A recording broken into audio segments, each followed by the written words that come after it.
We're seeing the pain, the hurt, almost the violence of this card, but without any swords actually showing up in it. Salvador Dali depicted this in another sort of bewildering way, which shouldn't surprise us because it's Salvador Dali. Look at him, look at his face. Oh my gosh, I love it so much.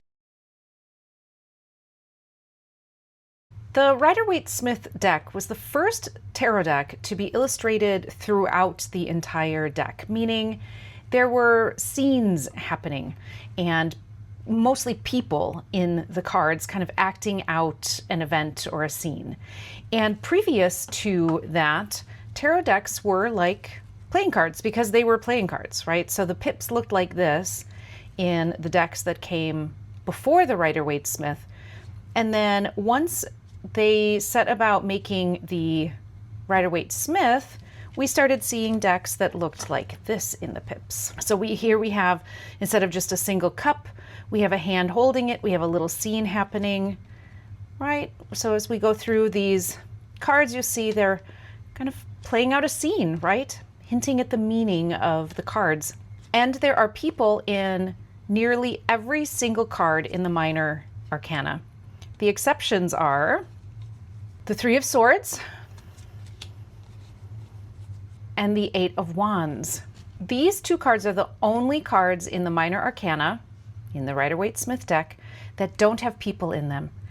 And most modern decks stick with this. It's really funny. They'll veer off in all different directions with the other cards in the minor arcana, but they'll leave the Three of Swords as simply a heart with three swords stuck in it and 8 wands flying through the air. I have gone through my entire collection and I have pulled out the cards that are different. So it's not just the 3 swords stuck in a heart and not just the 8 wands, and I'm going to show them to you now. I'll start with my decks that have the 3 of Swords represented differently than this. Now, not every deck has changed both the 3 of Swords and the 8 of Wands. So sometimes I've only got one card from one deck. For the 3 of Swords, I found a lot of decks where instead of just being a heart in the center with 3 swords in it, it was like a full person with the swords going into their chest. I did not include those here. Yes, it's different from exactly what Pixie Smith put together in this deck, but it's not different enough. I really tried to find things that were quite different and showed us a new way of looking. So this is the Ehrenberg Tarot, and I really love this one because it encompasses the feeling of this card with the person with their tear, and we still have our heart, and then we still have a pin instead of a sword. It's in their hat. And so this one to me is a beautiful representation of the meaning of the card, but shows us something a little bit different. This depiction is from the Tarot of Oneness, and I love this one as well. It's that same sense of showing the feeling of the card we see in this deck where it's a first person point of view. So this is me looking in a mirror, and the mirror has been destroyed, has been broken.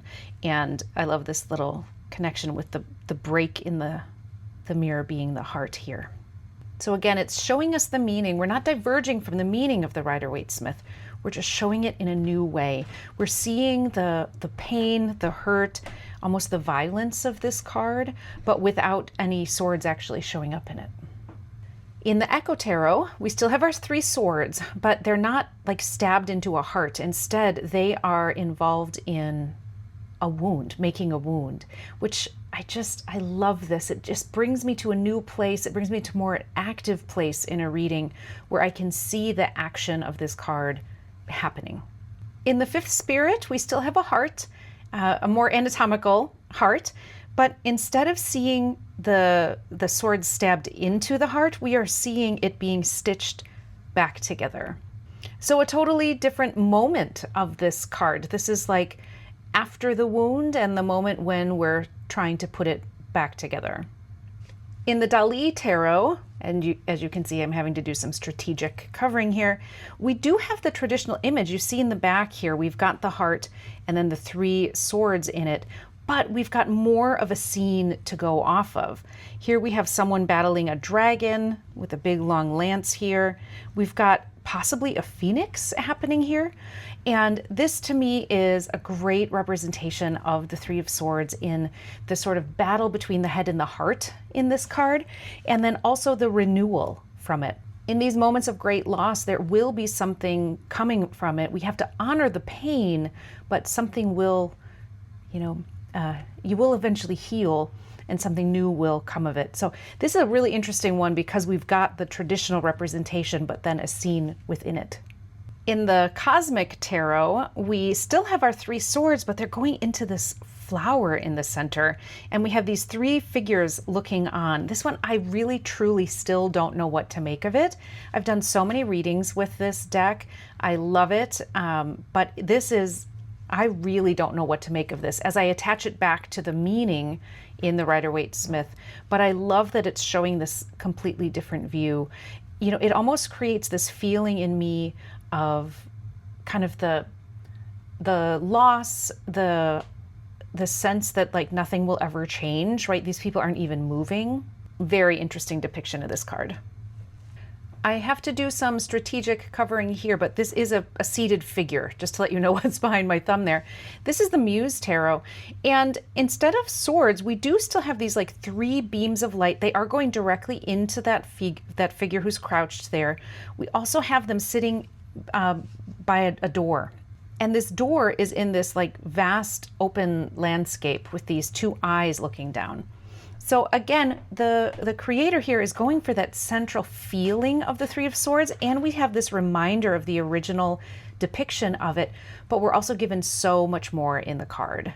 This is the Three of Swords in Tarot de Luz, and I did wonder about including this deck just because it is so wildly different in most of the cards, but it is based on Rider-Waite-Smith and there is some of the same imagery, so I'm just going to go for it.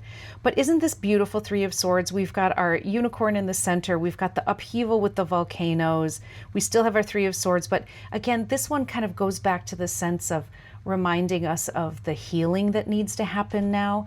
Like, of course, there's been this destruction, but now we've got this opportunity. And my last Three of Swords comes from the Zerner Farber Tarot. This is the edition that came out a few years ago with tiny, tiny cards in a giant box. So I can't even set the box here to let you see what deck it is. And the cards are quite small. But so I hope you can see it. In this Three of Swords, we are reminded again of the kind of original Pamela Coleman Smith drawing, but we've got a little more to go on here. We have a figure at the bottom, and then we've got all this, I think these are like gravestones. So I think to me, this is sort of reminding us of this card's connection to death. And when I say that, I mean, for me, there are a few cards in the minor arcana that are connected to that loss, that letting go, the renewal, the fresh starts of the death card, and this is one of them. So we've got kind of the gravestones, but we've got the kind of the energy here, and then the light coming from behind, reminding us that there's something else going forward. And those are all the Rider-Waite-Smith decks in my collection that show a different depiction of the Three of Swords. So next, let's take a look at my cards that veer off course from this kind of traditional depiction of the Eight of Wands. And I've got a lot more of these. In Tarot de Carlotti Dace, we see something that maybe is expected. We've got 8 wooden things, but I love that it's trees. This is a totally different view of this card. It's usually, fast movement, moving forward, potential energy, right? But here we have trees, and trees do not grow quickly. Trees take a long time, and they're steady, and they're reaching towards the skies. I just love it. Back to the Zerner Farber. In this one, we still have our 8, wands zooming through the sky, but here we have a figure ready to receive them. I don't know if you can tell, it's so tiny, but this person's hands are held out, like they're ready to take what's coming toward them. And I find this to also be a really interesting way of looking at the meaning of this card. I usually see the wands as a very active suit, and so instead of putting this, figure in a position of like sending the wands, instead they're receiving them. It's just a new way to look at it. I love that. Wind Rose is a mashup of Rider-Waite-Smith and playing cards. So this deck, I'm still including it because it's a fully illustrated deck, and just like the Rider-Waite-Smith. And then it's got this overlay of the kind of traditional English playing card suits. And then you'll also notice here that I had to write the number in the bottom because this is actually 10 clubs. And clubs are wands, but this depiction, the meaning, the art on the card is actually the 8. Anyway, I'm going to try to do a walkthrough of this deck at some point, but just wanted to kind of, I don't know, explain it away. But the reason I love this is that it's representative of this fast movement, right? It's this moment before the bird takes off. We've got them sitting on their handler's arm. Just a fantastic depiction of the meaning of this card. This is Miss Cleo's Tarot Power Deck, and I love this depiction, though it's very similar, right? Even in color, it's very similar. But in this case, we have a human taking action. They are throwing that staff. They are throwing that wand. And I think this is a pretty common depiction. You'll see more like this where the human is more involved. And I really like this. It's just a little added change to put us kind of in the driver's seat. In the Ehrenberg, we have a hand holding a bow. So this is the arrow. This is another depiction where, you know, the human is in charge of creating the speed. And because this deck is all these close-up views, we do only have one wand, but it's acting as the arrow, creating that movement. In Tarot de Luz, we have veered drastically off course. We have 8 of Wands. We've got the hand down at the bottom, which to me is like the human element here. We also have an Ouroboros with the snake eating its own tail, and the sun and the moon. Now, this is a new deck to me, and I honestly don't know what to make of this. But to me, maybe it's more about like cycles instead of fast movement, just like this constant movement of the earth, the constant movement of time. This deck needs a lot more study, but what a different view of this card. In the Magical Nature Tarot, our 8 of Wands shows a person on a stage. Are they singing? Are they speaking? Are they making societal change with a speech? We don't see the audience, so I don't really know, and I love that it leaves it open to interpretation. I love to hear 1, 2, 3, 4, 5, 6, 7, 8 wands. So what a beautiful sort of modern day depiction of this card. And I think it also just takes it a little bit off center for what this card means. And if you've seen my non-standard pips video, you know I'm really into this. I love alternate versions of the numbered minors. This is the Art of Adventure, and this one I just adore because it's not a human who has launched these wands, but he is being carried away by them. The birds are taking the wands, and he is grasped on, and he's going on for the ride. In Curious Travels, we have someone climbing up the wands. So the wands aren't moving, the person is moving. The wands have created a stair step to take you towards your goals. The White Newman card has snakes on it, so if you don't like snakes, skip ahead a little bit, okay? It's truly just a tangle of snakes in this card, and I'm not totally sure what to make of it because I feel like the 8 of Wands represents, you know, fast forward movement, but like aligned movement. They're not all tangled up. They're not causing each other troubles. And so I don't know what to make of it, but it's an interesting take. Salvador Dali depicted this in another sort of bewildering way, which shouldn't surprise us because it's Salvador Dali. But we do have our 8 wands, and then we have a couple other things happening here. We've got some wands kind of holding up a book, and then in this section we have a painting you've probably seen before. We've got Roman soldiers, and they're going up against somebody here. So there are wands, there are swords. It's like a fight here. And then I honestly think these are just blobs, although this looks maybe like a mosquito. Is that just the Minnesotan in me? It's summer in Minnesota, so I'm seeing mosquitoes everywhere. But this one too, again, I don't know that I've settled on a meaning for this depiction and what Salvador Dali is trying to teach us about it, but it certainly is a new way to look at that card. In Mystical Moments, we get to see someone being carried off again. And I love this one because it's like, it's not, you know, like a bird's carrying you away. It's not an arrow. It's being lifted by the wind. And I think that's a really gentle version of this card. It goes back to that original meaning, but we've got a human involved.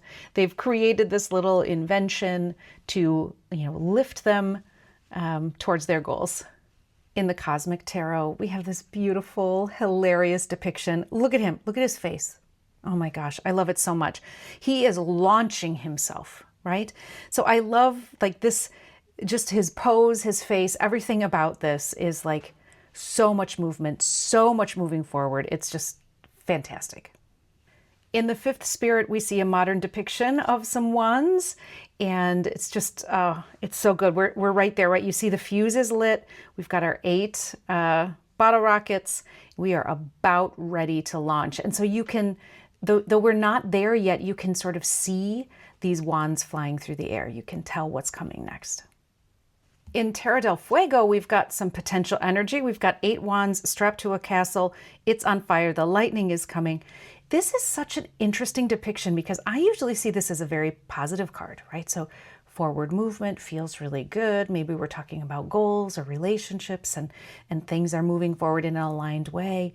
But here we are directly referencing the Tower, and that the 8 of Wands and this fast forward movement may not be always a positive thing. In the Muse, we have, again, this forward movement. We have someone running through a landscape and they're drawing the wands along with them. So again, it's the same version of taking sort of your agency and taking action. In Tarot of Oneness, we are in our car and we are speeding forward. And even, I love that we're going around a turn here, which is great. Even then, we're just gonna pedal to the metal. We're going for it. And that's it. Those are the decks in my collection where the 3 of Swords and the 8 of Wands kind of go their own way and we get to see something new. Like if you liked it, subscribe for more tarot content, and thanks for stopping by.